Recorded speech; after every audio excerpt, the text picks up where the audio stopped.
All right, guys, time's up. Scott, you have 1 hour, and just enjoy, guys. Excellent. So Enzo, what I'd like to do first is really quickly introduce our panel. So I'm going to ask them each, after I introduce them, to just say a couple of words about what they do and what brings them here. But our first panelist is Scott Neslage. Scott is Director of Revenue Management of the Indigo Road Hospitality Group. So Scott, welcome, and tell us a little bit about yourself. Hey, Scott, thank you so much for the warm welcome. My name's Scott Neslage. I am a revenue management professional in Charleston, South Carolina, and have worked for different hotels all across the United States. Currently, I work for Indigo Road Hospitality Group. We take a food and beverage first mentality when we are looking at our hotel assets, which is a little bit different. And we always try and stick to our three main pillars of authenticity, discovery, and well-being when we're thinking through the guest journey and really curating bespoke experiences for our guests. Thanks for having me. Thanks, Scott. Thanks for being here. I look forward to talking with you a little bit about that food first mentality and how you can potentially use that as a parity tool, so to speak. So we'll get into that in a little bit. Next guest, Raul Mateo Lapuente. Raul is the Senior Director of Revenue Management with Melia. So Raul, tell us a little bit about yourself.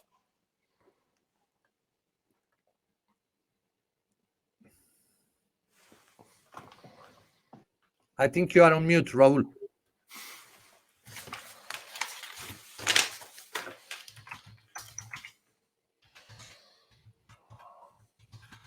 I think maybe there is some. Sorry. This is my first time in the beginner, and I think I pay the first time. Okay, thank you, Scott. I'm based in Palma, Mallorca, in Spain, right now in global office. As you said, I am the Director of Revenue Manager. Before I've been in Asia, okay, managing all the countries from China to Indonesia, more than 6 countries, and I've been in America region. Okay, and now we are in the global office and we are developing the new strategy for the hotels. Try to push our third part and the red part. And thank you so much for your welcoming. Thank you very much, Raul. So next guest, no stranger, I think, even to the series, but certainly no stranger to most people. Hannah Locke is founder and one of the partners in the Nordic Revenue Forum, and also a contributor to the oh my goodness, the Revenue Optimization Expert Panel and Hospitality Net. And so, Hannah, welcome to you as well, and tell us a little bit about yourself and Nordic Revenue Forum. Thank you so much, Scott. And hello from Northern Europe. Also, I have to say big thanks for Enzo and the whole team that's putting this together. So this is just amazing to have such a thing for revenue managers. I've been in the industry, actually, this is my 20th year in revenue management. I spent my first years learning and growing with Starwood Hotels and Resorts.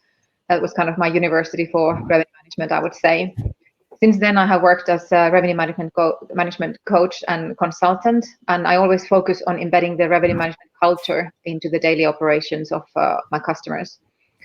2018, I found Finland's first total revenue management and actually only revenue management event that we've ever had here, and that's been running now every year since then. And that's thanks to a lot of partners that we can do that. Very, very cool. That's very cool. And thank you very much, Hannah. Thank you for being here. I look forward to talking a little bit about parity with you. And finally, last but certainly not least, founder and CEO of TrevPar World, Derek Martin. Derek, welcome. Tell us a little bit about yourself and tell us about TrevPar World as well. Scott, thanks for welcoming me back again. It's really cool to be joining you on another talk. I'm the CEO and founder of TrevPar World Group, based in Johannesburg, South Africa. Currently looking after 4 different elements of the industry, one being total revenue management, one being GDS connectivity. We can actually bring GDS to every hotel. You don't need to be a brand anymore. Secondly, being a dedicated central reservations office for independent hotels. And last but not least, we actually have a fully fledged marketing arm. Currently the biggest commercial company in Africa, looking after over 250 hotels on a daily basis. And yeah, I mean, super excited to grow here because revenue management and parity both are super important to be discussed and often not discussed. So very keen and very happy to contribute.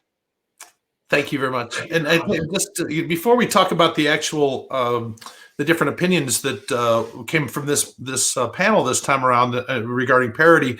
I think that one of the things that I think that everyone will see come through in the speakers today is a tremendous amount of optimism. I think the majority of us have understood that there's been a little bit of a kind of a roughing up, if you will, but also that's pretty much over with, and now we're looking at a pretty optimistic time period. So I'm really looking forward to starting our discussion, and let's jump right into it. What we decided we would do this week is we would look at some of the individual opinions, and it was interesting that our speakers, each of them kind of keyed in on a different one.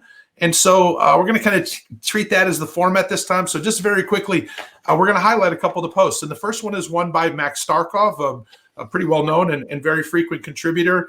But Max said, one of the things he said, which I thought was pretty interesting, is no need to maintain rate parity if all of your guests book directly. I think that's a pretty fantastic statement. But he also mentioned really that the online travel agencies out-invest us, that hotels really under-invest in technology and marketing. And so one of his recommendations was to maintain strict parity until you can outmarket them, right? Which most of us, it's probably only a dream. It's probably not a reality. But with that said, I guess, Raul, I'd like for you, since this was the opinion that you most keyed in on, kind of share with us a little bit about what did you find in it that was interesting? And let's start some conversation around that stuff. Hi, thank you.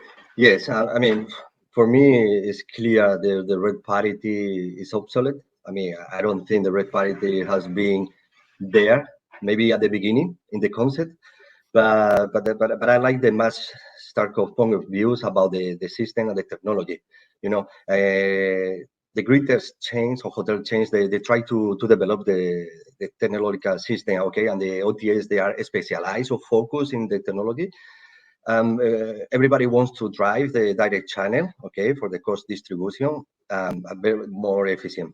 But at the end, when we have the rate parity in the same level, we are breaking in different range, okay, like adding add values, room types, especially the members rates and everything, which is a mess in terms of revenue management to manage all the disparity, because sometimes those technologies in those OTAs, they are doing too many things than the central reservation system, for example, in hotel chains on traditional, they are not able to do.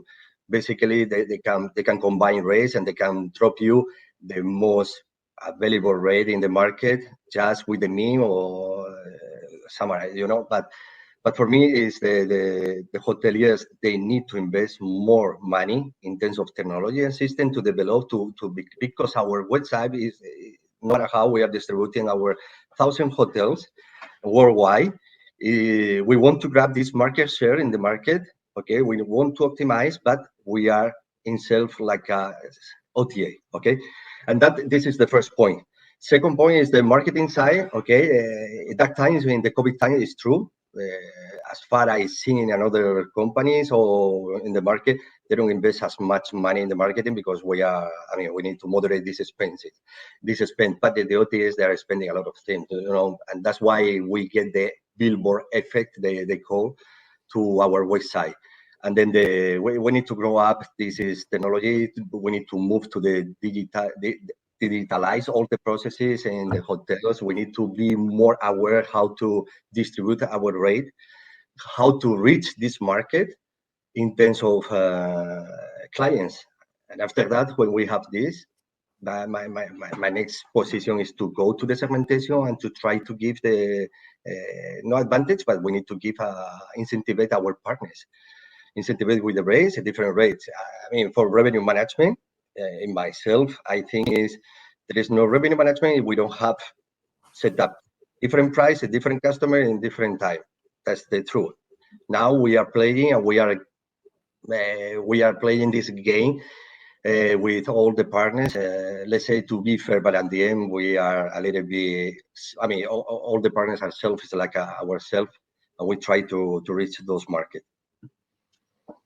Cool. Thank you, Raul. I'm going to definitely come back to you and get your perspective on the investment from a brand perspective, because I think you're probably our best representative today from that perspective. But Scott, let me come to you now. Everyone was nodding when we talked about technology investment. And yet it's interesting. Some of it's technology investment, some of it's development costs, and some of it's marketing costs. I read not too long ago that Expedia has to get the fourth transaction from the customer before they start to make money, that the amount of money they spend acquiring the customer, they have a very long-term lifetime value outlook. I mean, I can't imagine us being willing to have 4 unprofitable stays before we started making money in the hotel business. Like, that doesn't seem real. But how does that, from the perspective of being kind of the closest to the operation of individual hotels in our group, how does that investment kind of look to you? Is it a unit level investment? Is it a brand investment? Is it in transactions? Is it in boxes and machines? Where would that investment go, do you think?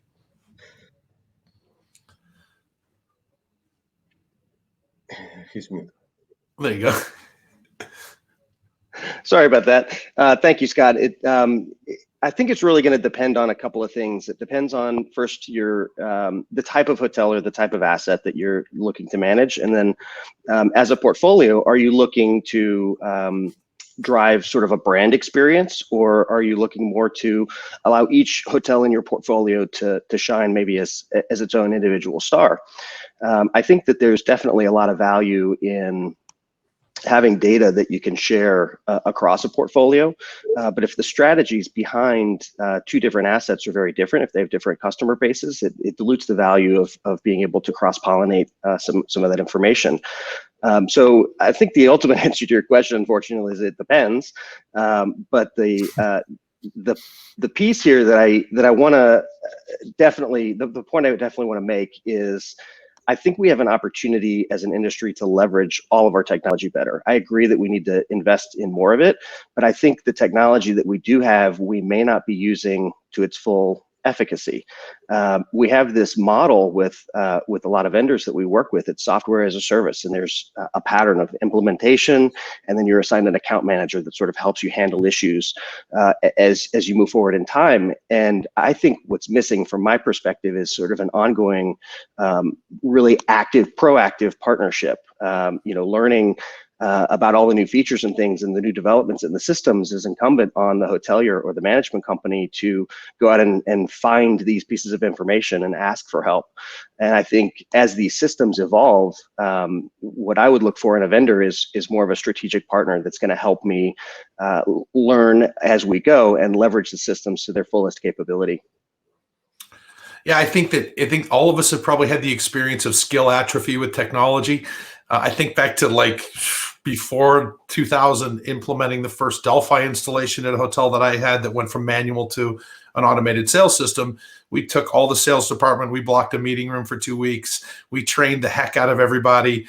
The hotel really used it well. I became a regional, and a couple of years later went back to that hotel, and it was being used as a glorified CRM. Pretty much all of the real sort of benefits from it had kind of been lost in the form of turnover. And, this person that got 2 weeks of great training sort of half-heartedly trained their replacement in a couple of days as they were leaving. And pretty soon you've got expensive stuff that's not, being used at a small percentage of its total capacity. So interesting, right? Some of it's on us as the operator, no doubt, but you would think that the vendor of that technology would want those capabilities to continue to be utilized and have those skills not atrophy. So, I think you're right. I think some sort of a partnership where they would actually kind of help us maintain that skill level, I think is probably really, really beneficial. Derek, let me ask you now. You're kind of more in the role of looking over hotel shoulders and helping them do their jobs in a lot of cases, right? And really supporting them and supporting them in terms of being more profitable. And you are also very much in agreement on the technology, innovation, and investment things specifically. So, and from your perspective, what does that mean? So there's a catch-22 situation. I mean, we can develop as many cool systems as we want. We can implement data-driven strategies. What happens if we don't have people to manage these things? So basically, a system comes in, they've got a project, they've got a timeline, they install it, they leave. They've got an account manager that's left with us. That account manager is not a hotelier. That account manager doesn't understand my business. That account manager doesn't do anything in my business. He's a systems person. We as an industry need to very, very quickly realize that systems are systems and people are people. And if we don't do that, we're going to find ourselves in, actually, it might even be too late. We probably found ourselves in this situation now where the likes of Ideas, Muse, all these tech companies, like they like to call themselves, are actually tech companies. They're not hospitality companies, they're tech companies. So the problem there is they are poaching our revenue managers. We are left with poor talent in our hotels that actually don't know how to manage a system that is incorrectly set up. So, I mean, I can throw you a key of a Ferrari to drive and you don't have a license. It doesn't mean anything. And that's the same when it comes to hotel systems. I honestly don't believe we have enough talent to just throw technology at our hotels. I mean, I'm based out of Africa. You guys are spoiled with talent in Europe. We don't have that kind of talent base in Africa. So the question is, cool, put the systems in, spend the money, build the data strategy. Who's going to manage it? That's the ultimate question. You made a funny statement about the Ferrari too. I think it's a great statement because very often you walk into a hotel and you kind of look at the tech stack and it's got these big giant gaps. But it's got like some amazing technology that does one function, and yet it's not really connected to other things. And it's almost like that. And you look at it, and typically it's because, and you know a little bit about the vendors, that's a pretty good sales department. That's a pretty good influential sales department. And effectively, they've almost convinced someone to buy a Ferrari to deliver pizzas in some cases because they don't need all that capability. They're not going to use it. The first time they pull out of the Domino's parking lot, they slam into somebody. I mean, they make a mess, right? Because they don't necessarily get the best advice, and they tend to, unfortunately, they go get the advice from vendors, right, who have a vested interest in placing their technology more than in actually solving the problems. So, Hannah, let me ask you now, and have you chime in if you don't mind, and then we'll I think have a little more discussion around this. But you advise hotels, so you're kind of in a position where you can offer them your best advice, but then they either take it or don't take it, unfortunately, which is probably, at least when I was in a similar role to you, one of the most frustrating parts of it was, you know, I told you how to drive the Ferrari and you still hit the pedestrian. So I think that, you know, how does that come into play in terms of right now? I think that probably the average hotelier not really excited about talking about investing in the future. He's excited about maybe getting to where he's not cleaning any rooms himself every day or herself every day. So how does that come into play, the kind of the balancing of the reality versus preparing for the future? I think that was spot on what Derek was saying as well.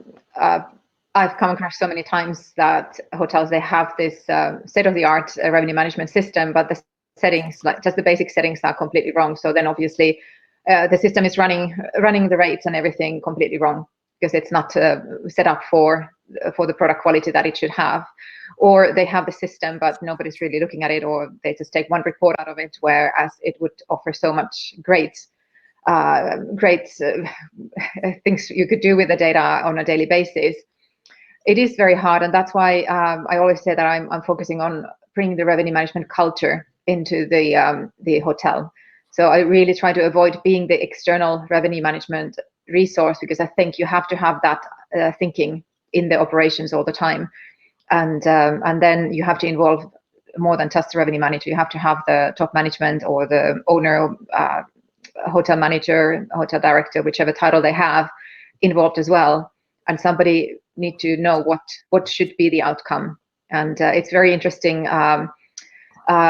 discussions, and often I'm called back after a while because they just want to review some analysis again, and also with some customers we're training even the front desk or the reservations team and everything, just so that they understand. And it goes back to this, the talent, and the chains are really focusing on doing their own training programs.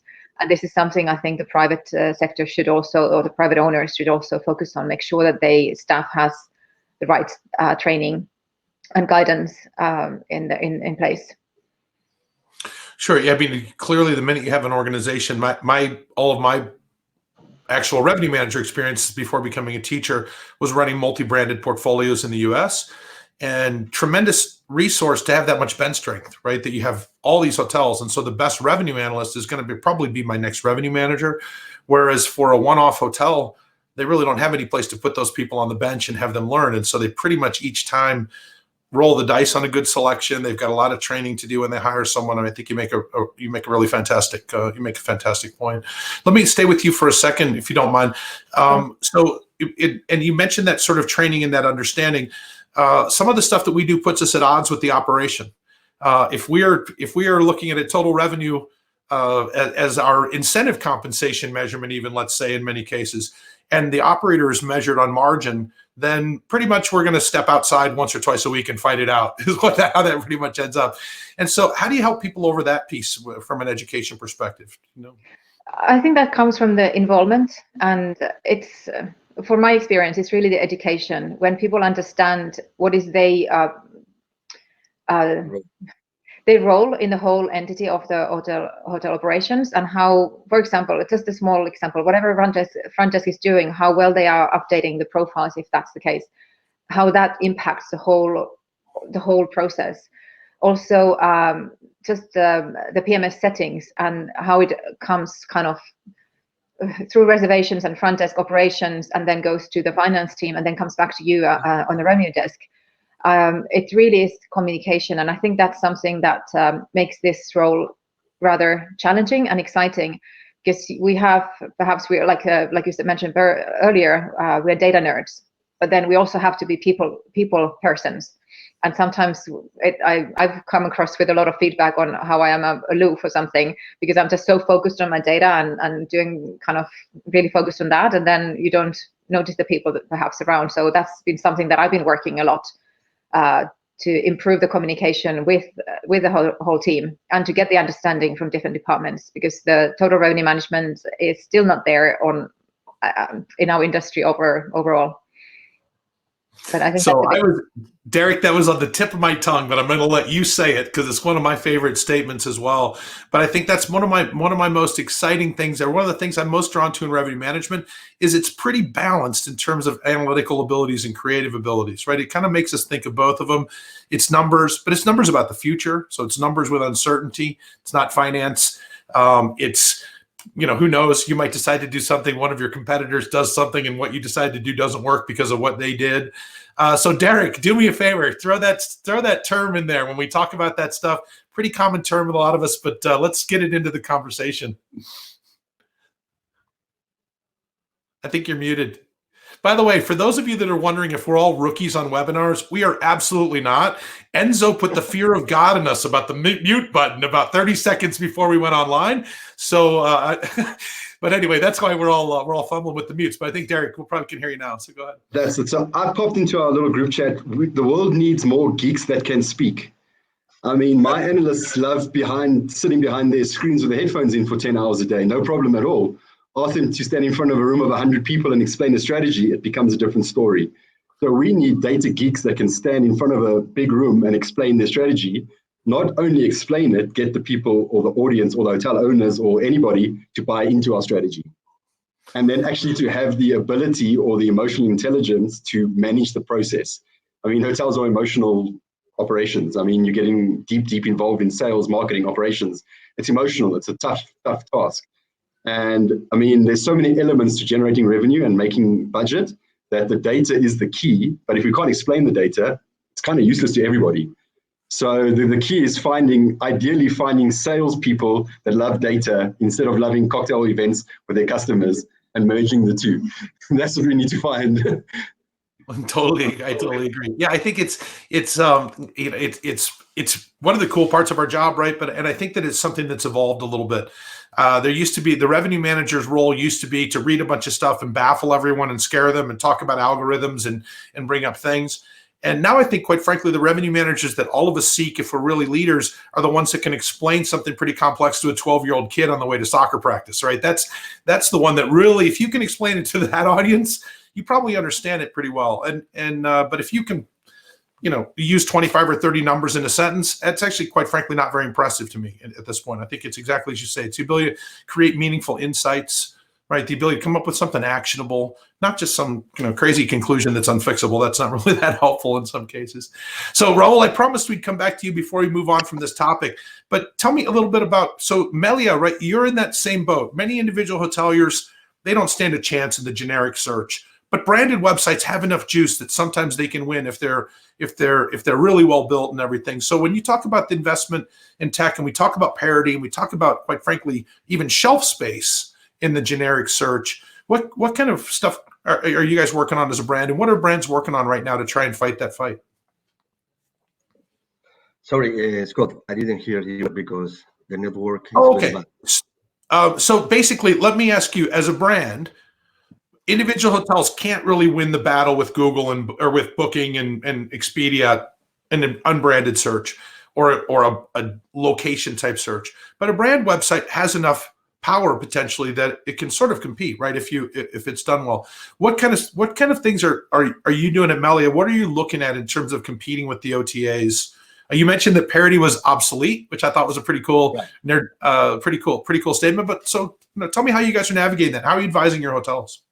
Actually, what we are trying is to have more exposure, okay, to create our brand awareness in different regions, okay, all the investment, and we are sharing, for example, it's not the same investment in Europe, okay, because maybe we have more brand awareness than in Asia.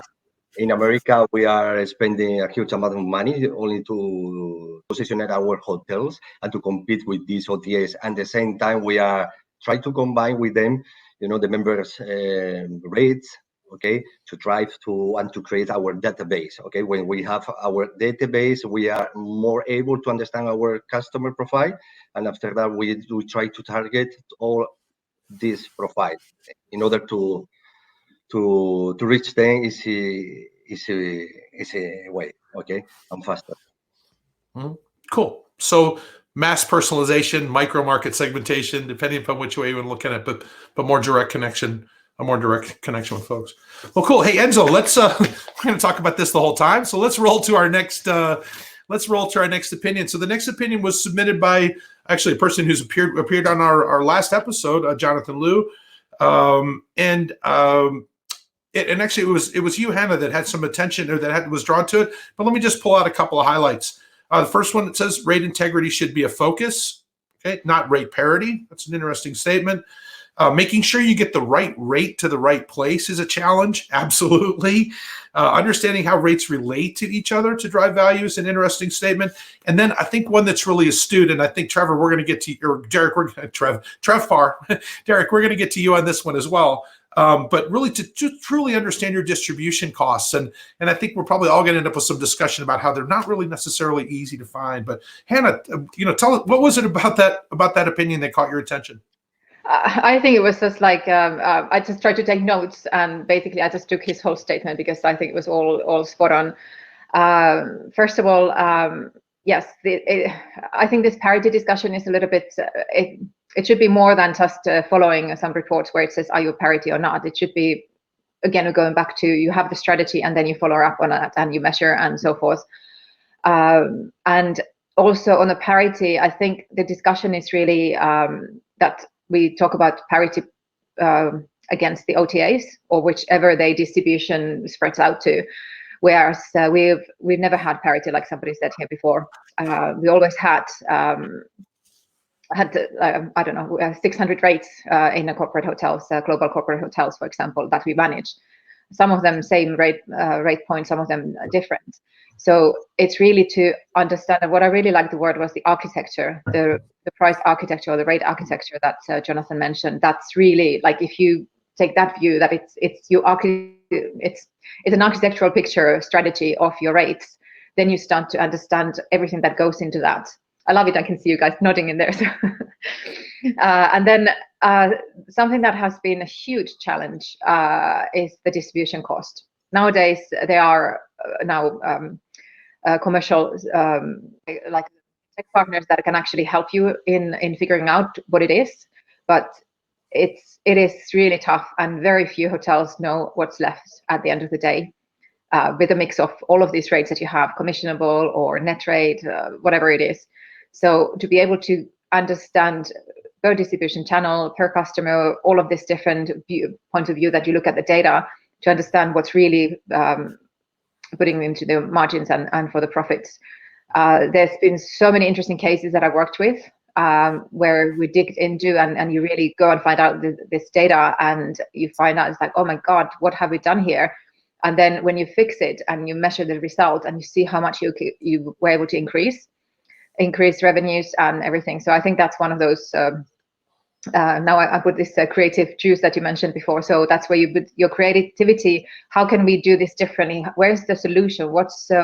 How do we respond to this problem? It's kind of solving problems and trying to find those creative ways to do that. And then basically it's very simple. Did it work? If yes, great, keep doing it. If it didn't work, okay, so that was the wrong route to go. Find another one, be more creative, find something else to do.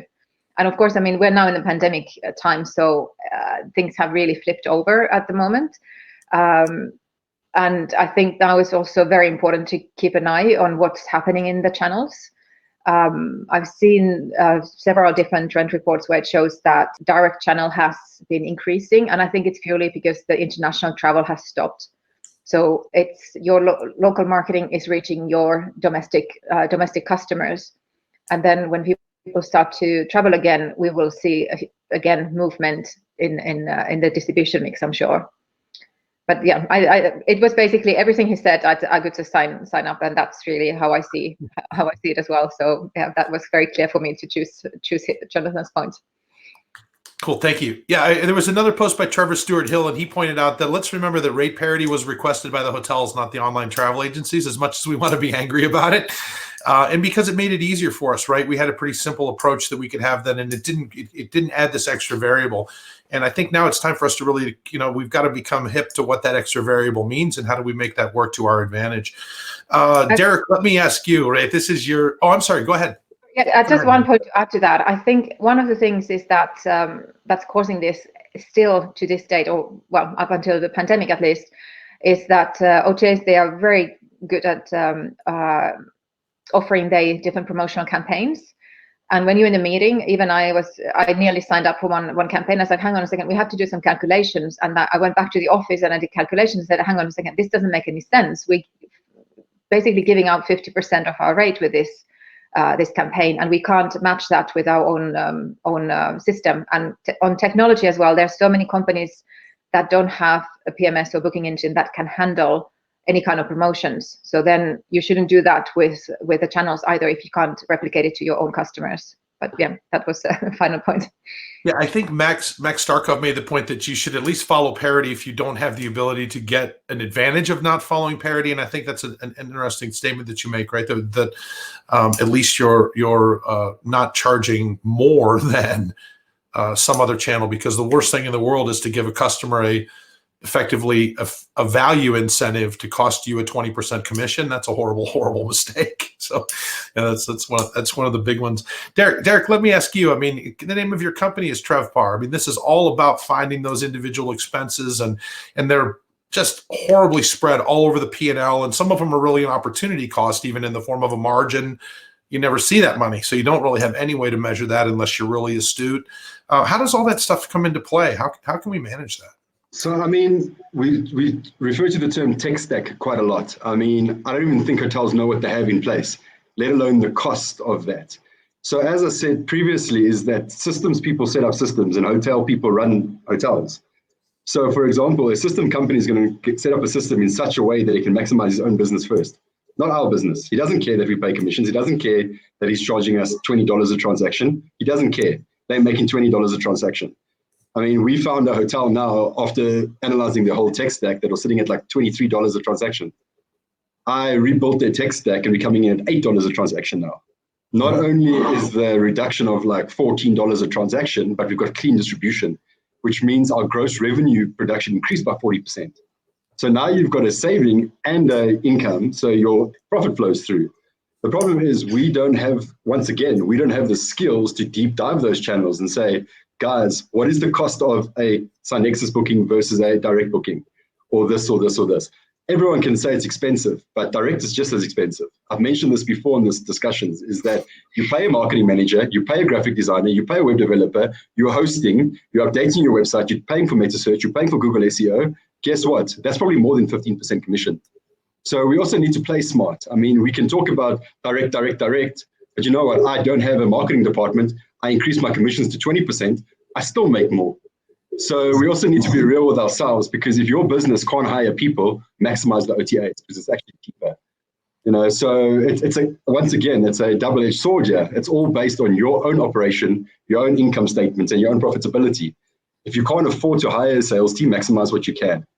So it's a catch-22, but your technology is the quick fix in terms of savings. Analyze your tech stack, make your saving, drive your gross revenue, and you'll see it within a month. You'll see flow through. Oh, for sure. So, Davina, I promise you we're going to talk about affiliates in the very next couple of minutes. It'll definitely come up. But Scott, let me ask you, staying on that cost thing, from someone that sits over hotels and has a responsibility for the P&L, you've got to find those things. But what are your feelings? I mean, I think a lot of hoteliers are evolving sort of to being channel agnostic because they're able to understand the specific expenses, and they realize that it's really great that I feel really great about my group business, but I really should look at the office in greater detail because Karen is my lowest cost of distribution, but Bob is my highest cost of distribution because Bob doesn't book very much, So I think that, how do you get all the way into that, and how much influence does that have over the decisions that you make at the portfolio level, at the global level? Yeah, it's definitely very influential. And I think where we get into the weeds sometimes is exactly to your point. What are those costs and how do we measure them, and how do they stack up against each other, channel by channel? And so that's something that we're constantly, refining how we're measuring, how we're looking, with the constant goal of optimization.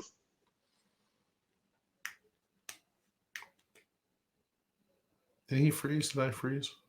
Oh, did I freeze? Somebody froze. I wasn't sure if it was me. Sorry, it's my first day. Optimization. It was very dramatic.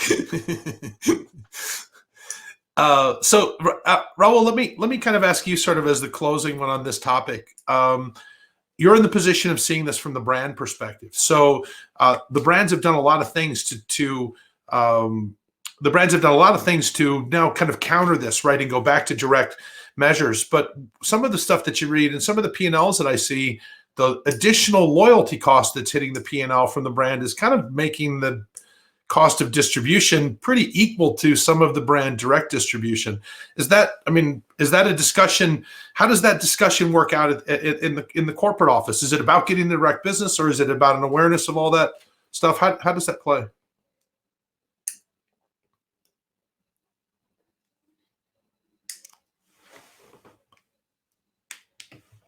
I think you might be on mute.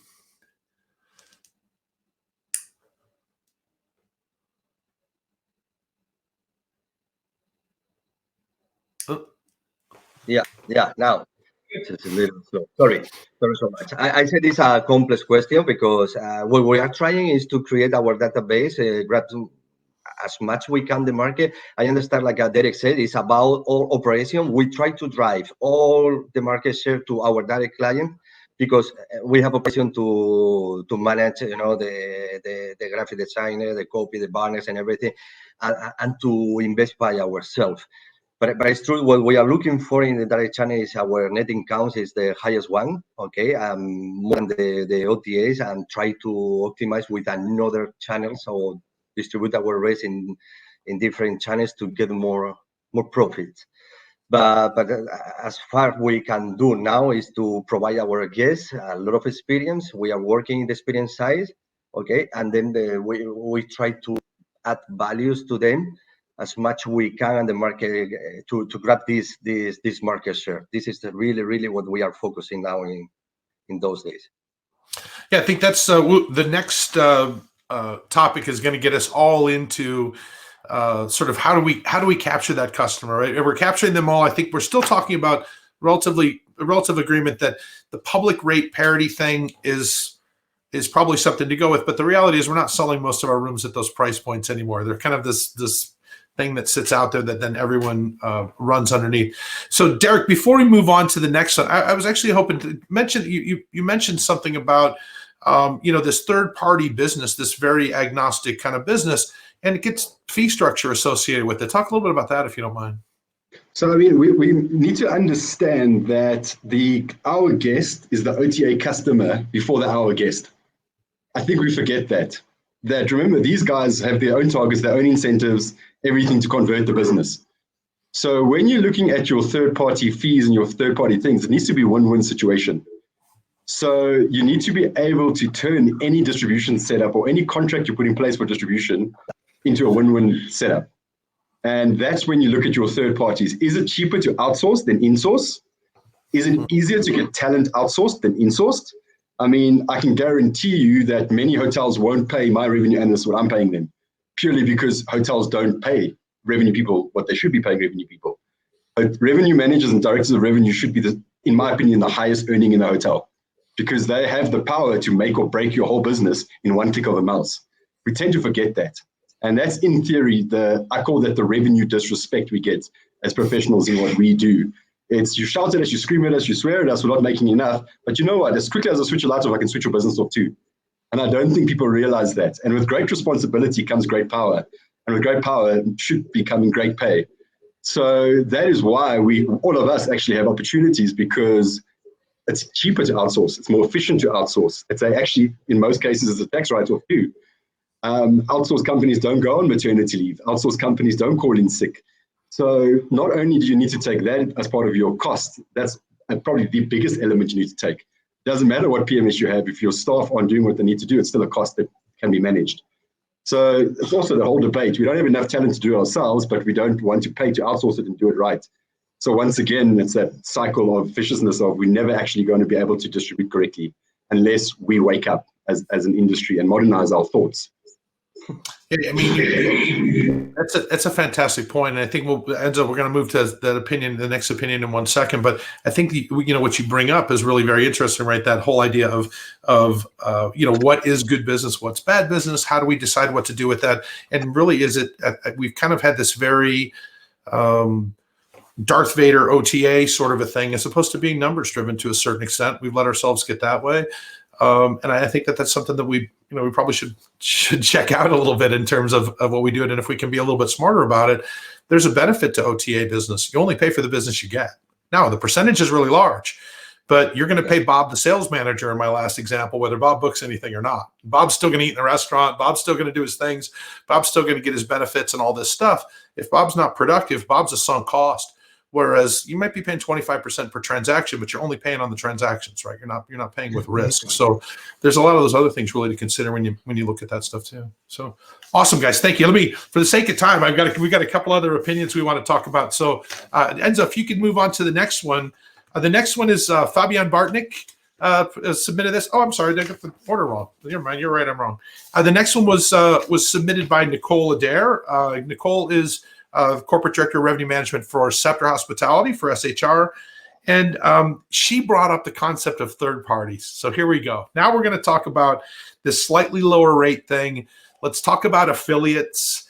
Let's talk about meta search, right? And that sort of cached meta search rate that gets traffic but isn't really there when you click on it, and all those different fun things. So Scott, do me a favor, if you wouldn't mind, take us down that unfortunate Alice in Wonderland rat hole. So let's talk about it. Scott, it's definitely a rabbit hole, no question. And kind of the core fundamental, the first point that's made here is price is a main factor in booking decision. It is a primary piece of information that a guest is using.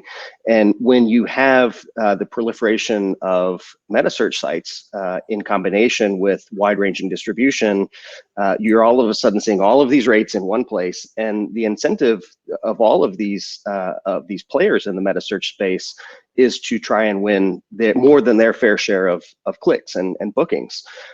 So the incentive is always going to be there, I think, for third parties to find creative ways to build their own business. That's not going away. It will never go away.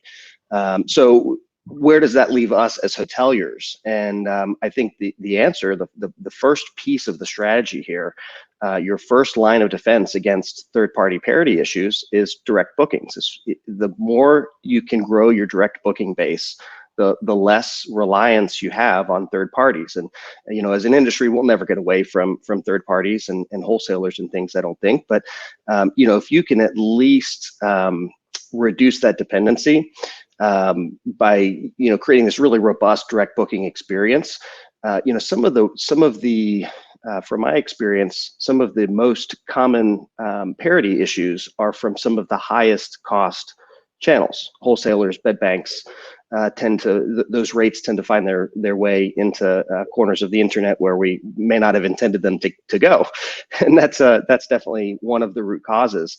Those are our highest cost channels, and those should be the first channels that we reduce our dependency on if we can grow direct bookings a little bit more. So that comes down, in my mind, to that really robust guest journey. It's collecting first-party data. I think that first-party data now is crucially important to be part of a strategy, especially with GDPR and other privacy restrictions that are, that are only limiting what we can do further and further with third-party data. So really thinking about that first-party data, and then leveraging that data and personalization to curate a customized guest experience digitally that is going to help you win and help you compete. And it doesn't necessarily have to be on price, although that is a key factor. There are non-monetary factors to consider here, things like more flexible cancellation policies and refundable rates that you can offer on your direct website that you may not necessarily push out to those third parties, can definitely be a cornerstone of your strategy to create competitive advantage for the hotelier. Yeah, I tell you what, I'm gonna ask you, Hannah, if you don't mind next, but obviously if you're a brand, and Raul will talk about this in a second, if you're a brand, you can have member rates, you can kind of play the game with the game. But if you're an independent hotel, I will tell you, probably don't have a very big membership program, so that's not driving the bus very much. So what kind of advantages, Hannah, what can an independent hotel do to kind of counteract that fact that I know that I can go on this large website, I can sign up for a program, it takes me 45 seconds max to sign it up, and now all of a sudden I have access to a whole new set of rates that are lower. How can an independent hotel counteract that? That's a good question. Now, could you give me an example? What kind of site you're thinking? Well, I mean, let me give you an example of some of the things that have done. I think, Scott, you mentioned it, right? You can change your experience. So, an independent hotel theoretically owns its booking engine to a much greater extent. I'm pretty sure that if I got really free form with the descriptions of my room categories, Raul might come down on me. But no one's going to stop me from putting in the text that's free breakfast is included. Therefore, no rate shopping crawler on the planet is going to find that text. Therefore, I'm going to be able to include breakfast in my direct bookings and effectively be out of parity without getting my phone ringing off the hook all the time for not offering them the same thing. So I think there's tricks, right, that some of us can do, but I was just kind of hoping we could kind of go around and talk about, some of the hacks that folks have come up with in terms of being able to. Yeah, I mean, in hotels, I think they still have, well, the challenge is often that they PMS or the booking engine is not equipped to do all the same things as for the chains. But successful ones that I see that happen a lot is that you have one of those pop-up windows, for example, sign up or something, or just kind of a click to a new landing page where you find that offer. But it really requires, again, if you don't have that team to run these things, then you don't have that option. Then you just have your best available rate, and that's distributed, and then perhaps you have some way to measure or see. Now I'm just taking back a little bit because there's so many hotels that they don't even follow if they are on parity, and they perhaps haven't even heard about it. But there's still, I think that goes back to the creative. So when you know what systems you have to work with, you can find the ways. And like you said, I think this is one. They can't crawl all of these small booking engines, so they can still do some things over there. But then what I've more seen happen is that they hop on board with one OTA, with one campaign, and then that is being used against them. That exactly. They don't control your rates anymore. So it's more to, I think, to go back to that integrity that Jonathan mentioned in his comment. Have the integrity across the third-party channels, and then have a look what you can do within your own channel. I mean, I think it comes a little bit. Someone mentioned wholesalers. I think, Scott, it was you that mentioned wholesalers. I mean, it comes a little bit in contracting too. If this is because you're going to bring me Thai business in August and September when I don't have business otherwise, I don't want those rates showing up on the internet in April in a peak season for me. And by the way, your contract is done, and that's not okay. Just like if I didn't honor my end of it, you haven't honored your end of the contract.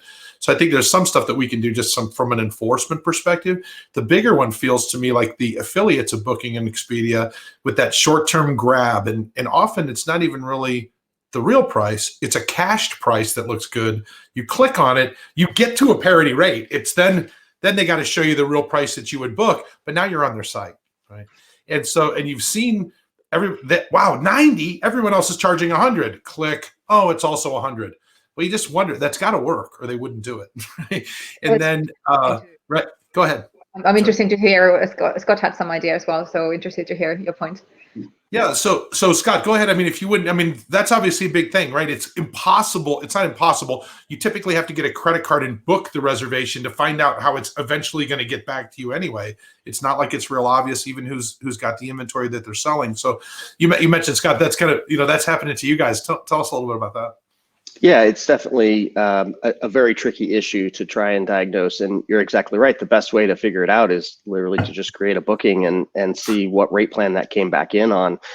I think when we're also thinking about the loyalty piece and being able to have a very low fence to hop over to reach a whole new set of rates on a brand booking engine, for example, there are tools out there for independents. There are some vendors that can create that technology or that have that technology and allow you to leverage that as as even a single mom and pop hotel. So go find those vendors if you're interested in something like that. And I think also there's some pretty easy workarounds. Having, to Hannah's point, a pop-up on your website with, maybe a promo code. You could even embed that promo code that drops you on the booking engine, and all of a sudden, boom, you've got a $5 off or a $10 off offer. There are some kind of hacks that you can employ to make that, sort of similar thing happen. I've seen a big revival of the bounce back card lately for independent hotels. Just that 5% off. It's always going to be, it's tied to my retail prices. So it's always going to be 5% less than what I'm charging. And it's set up just like a special corporate account, right? But it's just, they give to, and what do we do? Everybody who booked on an OTA, hey, I noticed you booked on booking.com. Next time you can save a little money if you book with us directly. Here's this code. And it's basically shelved like we used to put the IBM rate in a property management system. It's just a discounted rate with a discount code. So yeah, you're right. You can put that in a pop-up. You can embed it in the text somewhere, and you can kind of circumvent the automated piece that's going to catch that parity violation, which is 90% of the emails we get. It's happening from automation. It's not happening from people aren't reading text and realizing that you're giving them a king size room instead of 2 doubles if they pay the same price. That's not what they're finding. They're finding the absolute price. So Derek, do me a favor. This is your thing. Chime in on this a little bit if you don't mind. I need to mention something that Booking.com is doing that not many people know about yet, is that if you start sending messages to the customers saying book direct next time via their portals, you'll get blacklisted. Yeah. And they're actually delisting hotels now based on that. And 90% of them are chain hotels. So book via OTA, send a message via the extra to say next time you book, here's a promo code. The hotels are starting to get punished with that at the moment. So they've set up an independent department within their own company to monitor that. So there's tricks that we can do, but we also need to be very clever of how we do it, because you're taking food out of their mouth in essence if you do that through their channels. I mean, and then also, think about that, right? We're all allowed to drive business to ourselves, but I can understand why Facebook penalizes us when we put a link out of Facebook. Like that's their environment. It's their customer. It's almost like the shame when someone goes and searches for us by brand, and then they end up in the Google display network, and pretty soon they're on meta search. We've already spent money building the relationship with the customer. They went and looked for me by name, and now they're buying me on, bobstravel.com, stevesfishingtravel.com, because it's $4 cheaper than my website would be, because they're breaking the rules. So so there's a lot of stuff that really kind of gets crazy like that. Tricks of knowing where you end up. We actually 90% of the time, or not 90%, if you're looking at an unrevenue managed hotel, probably 100% of the time, they put $100 out in the back end and they'll be lucky to get 80 in the front end. That's even before commissions are paid. So the easiest way to manage your inventory is to watch, to keep an eye on it, to actually manage your inventory and rates proactively. I mean, the OTAs play games, we all know that, but it's our job to call them out on those games. It's not their job to tell us, guys, you're not doing your job, so we need to do what we need to do to get our job done. Absolutely. So it takes 2 to tango, and I think often we forget about that. Absolutely. Okay, so I tell you what, we're gonna, obviously that means we need to move on to the next opinion, because that's the producer just moved us on. But this is an opinion that was submitted by Fabian Bartnick. I think a lot of people know Fabian, really good guy, a really fun hotelier. And he really was, he spoke a little bit about a couple of things, right? It's in no one's interest to sell cheap rates, which means we slug it out with the OTAs, but we're slugging it out for the transaction. We would all kind of like for it to be as high as possible. So that's one of the things to consider is that, you really want to make sure that you understand that you don't want to just kind of cannibalize each other, just like you wouldn't cannibalize a competitor. Like hopefully most of our markets didn't do that in the downturn, right? Some did more than others. And also how to set up the distribution. I think Hannah used the term earlier, architecture, but in his post, Fabian uses the term distribution landscape, right? And what actually are the rates that we're selling versus the rates that are out there. So Derek, do me a favor, if you wouldn't mind. That was kind of I think you were drawn to a little bit, some of the comments in that one. Just tell us a little bit about it. Yeah, so you left out his first comment that said rate parity is actually bullshit. That was his first comment. So I agree with that one the most. But I'm a strong believer in that the OTAs always come with an excuse or a story. We're spending so much money on your hotel. We're marketing you. We're spending Google ads. You know what? Show me. Show me what you're spending. Because they never show us what they're spending. They say they're spending on us, but they don't show us. Show me yours, I will show you mine. So if you come to me and say, I'm going to spend $100 million out of my $19 billion budget on your hotel, can I get a 10% cheaper rate than anyone else? Sure, because you're showing me yours. Why can't we treat OTAs as corporate accounts, as wholesale accounts? Why do we negotiate corporate accounts based on production? Why can't we do that on OTAs? Why not? In theory, if you think about it, price fixing is illegal. I mean, in our country, price fixing is actually illegal. So parity, in theory, is price fixing. In theory, is illegal. So in my opinion, you give who's going to give you as much as possible. But the OTAs come with stories. They come with all these cool things, but they never show us anything. So you know what? I'm going to give the rate to where I need the business to make the most profit on the most cheapest channel in order to drive business that I need to. Consider an OTA an acquisition tool.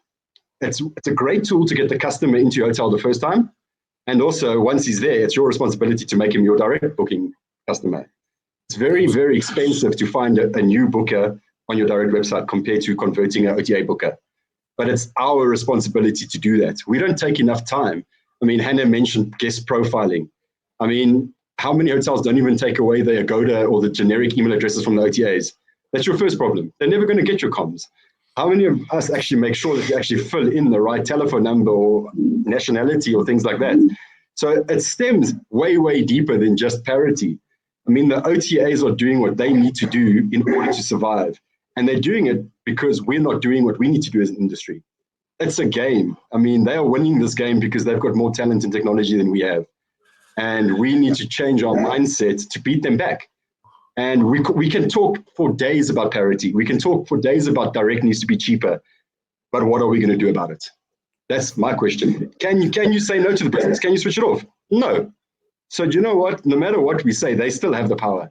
We need to find a way to work more with them, and they need to be more transparent with us so we can maximize our businesses. Don't punish me because a wholesaler put a low rate out and you push me down in ranking. Come on, it's very petty. And we need to make sure that we actually turn it into a win-win situation. And you know what? There's a rate. You tell me what you want to do with it. Come and pitch to me. Remember the just pitch it we did? We need to do a just pitch it to the OTA to convince us to give them lower rates. Because we just give, but they're not giving us anything back. So it's about time we turn it around on them and say, guys, I understand you guys are massive. You guys are killing the market. But you know what? As Hannah said, without our rooms, without our hotels, you don't have a business. So let's work together to grow all our businesses. It's not a war, it's a partnership, because one without the other is dead. No hotels, no Booking.com. At the moment, Booking.com, no business in our hotels because they're taking majority.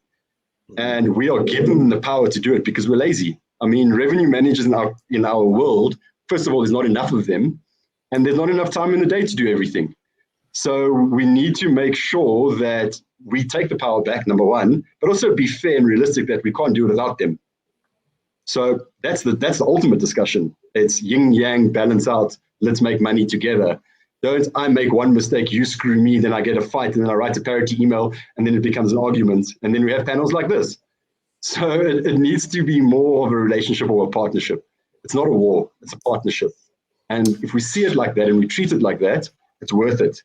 Where can we buy data that the OTA extranets give us for 15%? It's impossible. We can't buy that data from anywhere else. We can't get booking insights, lead time information, country stats, geotagging. we don't have that ability in our own technology. So your commission is actually for something we can't do. We don't have the technology to do that ourselves. We don't. I mean, it's going to cost us billions to develop it, let alone roll it out. The OTAs will buy it in the first week anyway. So there's no problem. Develop a new OTA, you get bought from the big OTAs. And we've allowed that to happen. So that would be illegal for us. You know, that the amount of sharing that would be involved for us to be able to ever in any way as an industry other than the OTA find that information would effectively be illegal for us to share amongst ourselves. So they're the only place that really, you know, except for third-party data providers that sell us the information. And so we're paying for anyway. So, I mean, my whole idea is don't think of commission as an expense. Think commission as a cost of sale with many added benefits. And data is gold. I mean, Scott, you're an academic. I can give you data from an OTA extranet that cost me 15% that will rock your world. But we see it as an expense, or we see it as a hindrance in our life. Just use what they give you, maximize them. It's cheaper. You make a great point about education. I was at a hotel recently and about the whole thing with the proxy email, and they told me, they said, "You're not going to believe how many Expedia employees we get here." I thought that's interesting. Really, like all of your Expedia business works for Expedia, is that right? Because they weren't completely unaware of the fact that they were getting a proxy email, not a real email.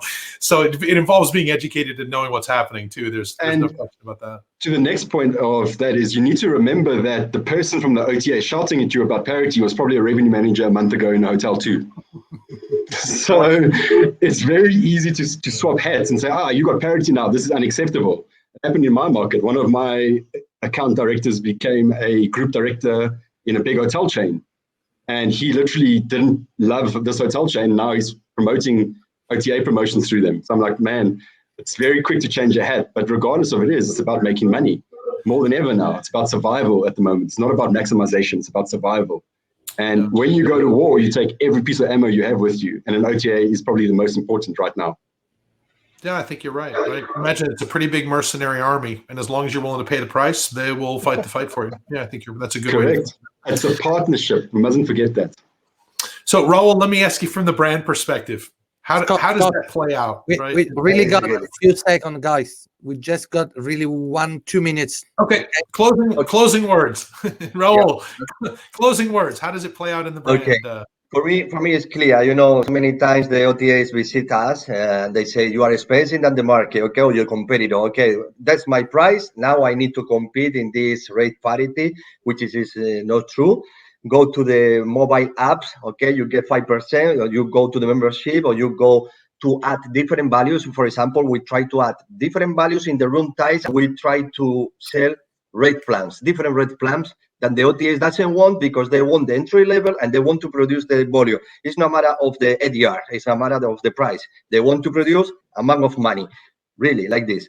Okay, at the end, who damage? I mean, we are damaged our net incomes and profitability. That is the reality, okay? We distribute the rest and we get back. And then cost distribution and net incomes with all the discount to try to get our market share. At the end, we have a few amount of money in our pocket, which is, I agree with Derek, or how is your operation. If it's too heavy, you will get the gross operating profit lesser and lesser, okay?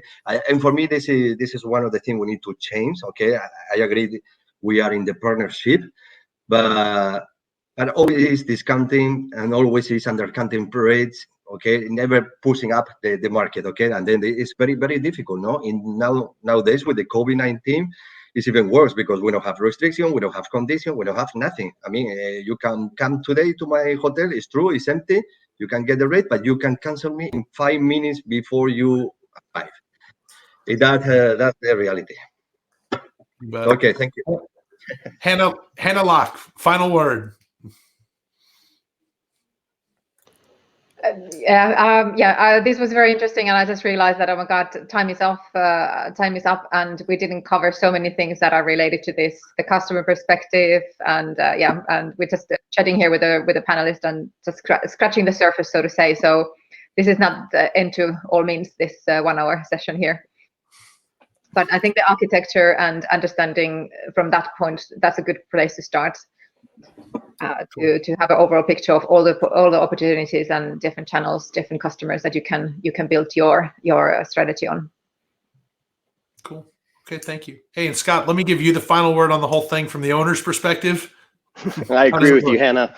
Hannah, I agree with you. We've just scratched the surface. And another thing that we didn't talk about today that I think we could and should is just the complexity of our systems as an industry. And thinking about a CRS and rate structures and room type differentials, there's a tremendous amount of information that we're responsible for programming and ensuring is accurate. And I think there are a lot of parity issues out there that are self-inflicted due to the complexity of what we're dealing with.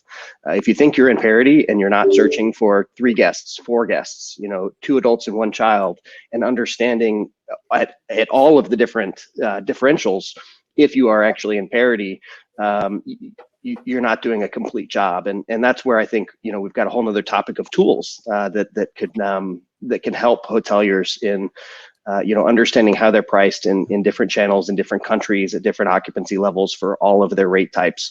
And that's where I think we need to go as an industry is just to be better informed and to be, using tools to help with this as well. Because again, some of it is very much self-inflicted on ourselves.